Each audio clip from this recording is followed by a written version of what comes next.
Assalamualaikum warahmatullahi wabarakatuh.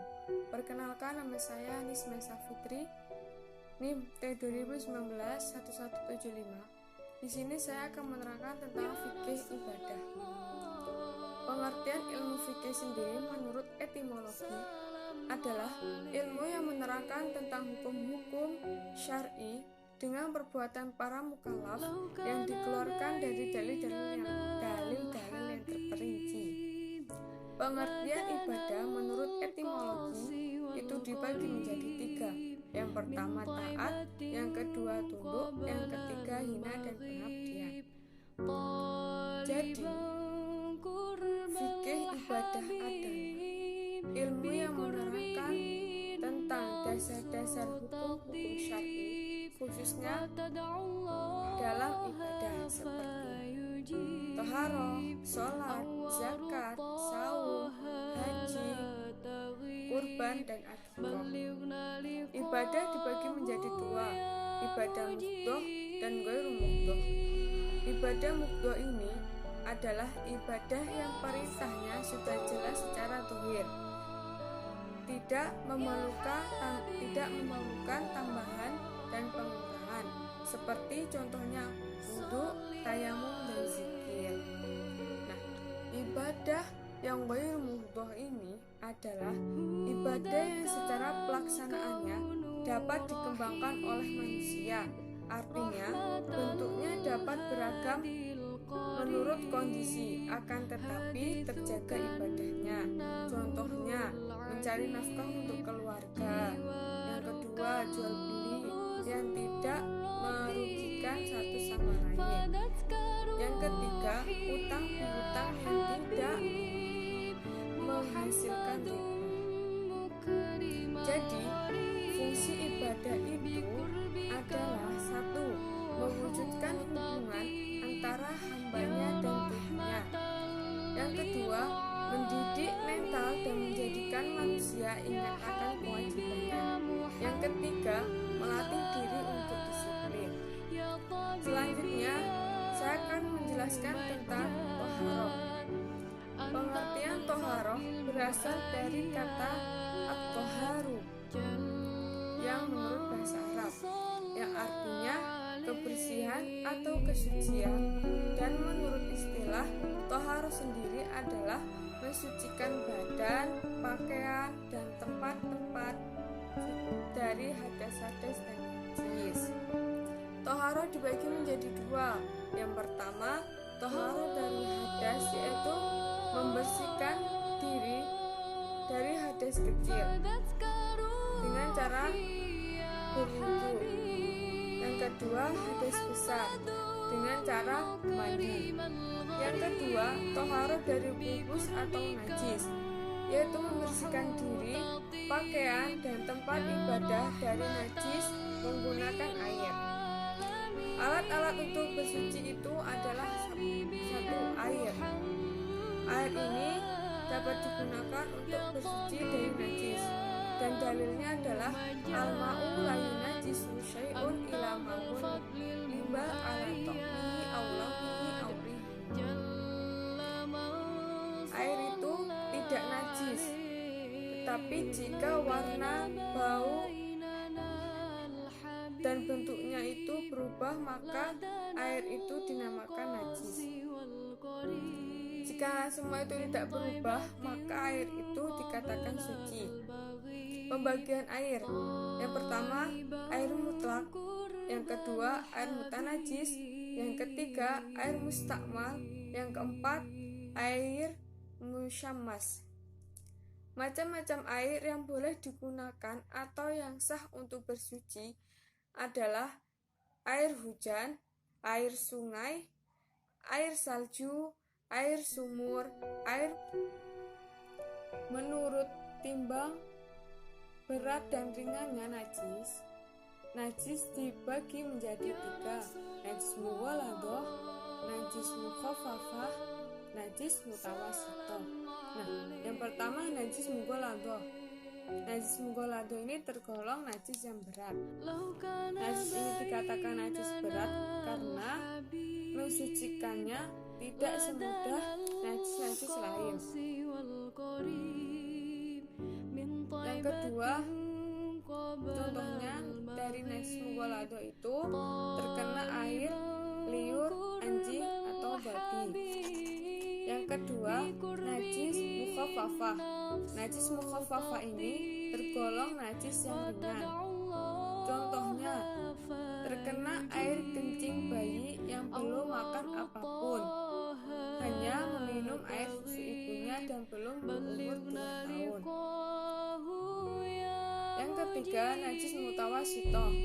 Najis yang sedang atau pertengahan antara kedua najis sebelumnya. Contohnya, terkena kencing manusia, tahi binatang, dan darah. Dalil dari toharoh itu adalah terdapat dalam surat Al-Baqarah yang berbunyi, Innallaha yuhibbut tawwabina wa yuhibbul mutatahhirin. Sesungguhnya Allah itu mencintai orang yang bertaubat dan orang-orang yang bersuci. Surat Al-Baqarah ayat 222. Dan di dalam hadis juga diterangkan, la yuqbalu wahi sholata biwayri tahwin. Tidak diterima sholat seorang muslim kecuali dengan taharah. Hadis riwayat Muslim. Selanjutnya saya akan menerangkan tentang bab sholat. Allah Subhanahu wa Ta'ala menentukan waktu-waktu sholat fardu yang waktu. Sebagai firman-Nya, Inna sholata kanat 'alal mu'minina kitaban mawqutan. Sesungguhnya sholat itu adalah fardu yang ditentukan waktunya atas orang-orang yang beriman. Waktu-waktu sholat yang pertama, waktu sholat zuhur, dimulai sejak tergelincirnya matahari hingga bayangan benda berada sama panjang. Yang kedua, waktu asar, dimulai ketika bayangan benda sama panjang hingga menguningnya matahari.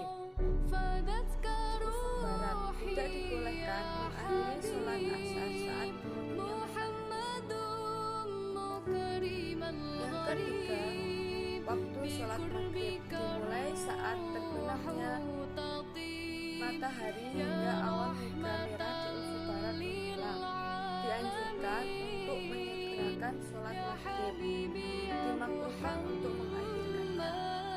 Yang keempat, waktu sholat isya, dimulai sejak menghilangnya awan muka merah di ufuk barat hingga tengah malam.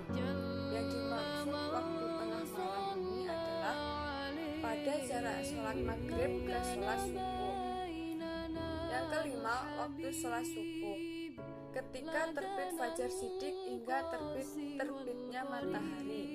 Fajar shidik ini adalah garis putih yang melintang yang muncul di ufuk timur, dan sudah dijelaskan juga di dalam hadis, yaitu waktu sholat subuhi minat tulu'il fajri malam tatlu' syamsi. Waktu-waktu dilarang untuk sholat yang pertama, setelah sholat subuh hingga terbit matahari. Yang kedua, ketika matahari terbit hingga meninggi 1 tombak. Yang ketiga, ketika matahari di atas kepala hingga tergelincir ke timur. Yang keempat, setelah sholat asar hingga matahari. Bab puasa. Puasa adalah menahan diri dari pembatal-pembatal puasa, dari terbit fajar hingga terbenamnya matahari dengan niat beribadah puasa karena Allah. Macam-macam puasa itu dibagi menjadi 2, puasa wajib dan puasa sunnah. Puasa wajib sendiri ada 3 pembagian. Yang pertama, puasa yang wajib karena waktunya. Yang kedua, puasa yang wajib karena suatu sebab seperti puasa kafaroh. Yang ketiga, puasa yang diwajibkan oleh seseorang untuk dirinya sendiri, seperti puasa nazar. Puasa sunnah. Puasa sunnah ini ada puasa Senin Kemis yang biasa kita lakukan. Selanjutnya puasa 6 hari pada bulan Syawal, puasa pada hari Arafah, puasa pada bulan Asyura, puasa pada bulan Muharram, dan lain-lain. Puasa yang dilarang itu ada 2 macam, puasa haram dan puasa makruh. Puasa haram ini ada puasa pada hari Idul Fitri. Nah, puasa makruh ada pada puasa yang dijalankan selama 1 tahun, maka hukumnya itu puasa yang makruh. Puasa Ramadan itu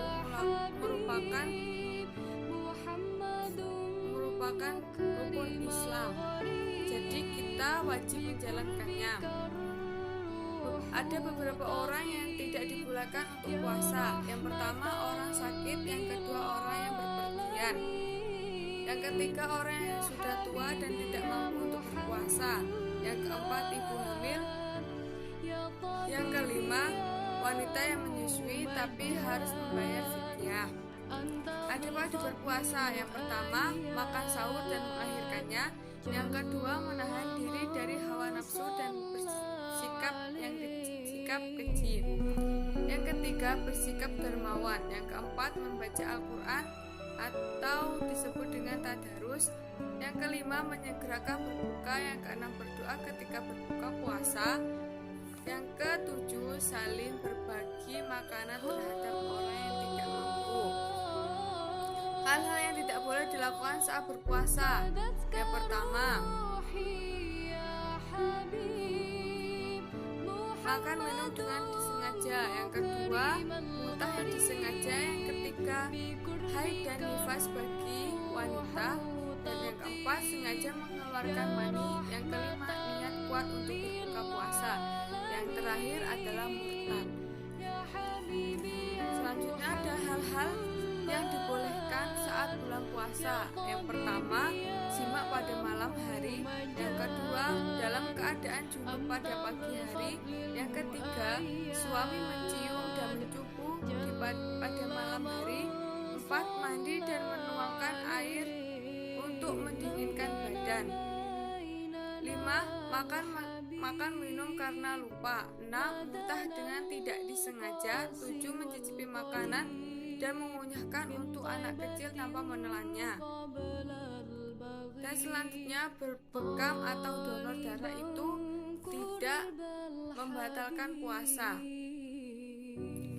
Selanjutnya saya akan menerangkan tentang bab haji. Selanjutnya tentang bab haji. Haji adalah dari bahasa Arab, yaitu hajj, adalah ibadah tahunan umat Islam. Dan haji menurut istilah adalah berziarah ke tempat tertentu pada waktu-waktu tertentu untuk melakukan ibadah tertentu. Syarat haji: yang pertama Islam, yang kedua balik, yang ketiga berakal, yang keempat merdeka, dan yang terakhir mampu untuk melaksanakan ibadah haji. Rukun-rukun haji: yang pertama ihram, yang kedua wukuf di Arafah, yang ketiga tahayul, tawaf, sa'i antara Safa dan Marwah, yang terakhir tertib. Keutamaan haji: yang pertama, haji adalah amalan yang paling utama. Yang kedua, orang yang haji pasti masuk surga jika hajinya itu mabrur. Yang terakhir, doanya pasti dikabulkan oleh Allah. Sekian, terima kasih penjelasan dari saya. Wassalamualaikum warahmatullahi wabarakatuh.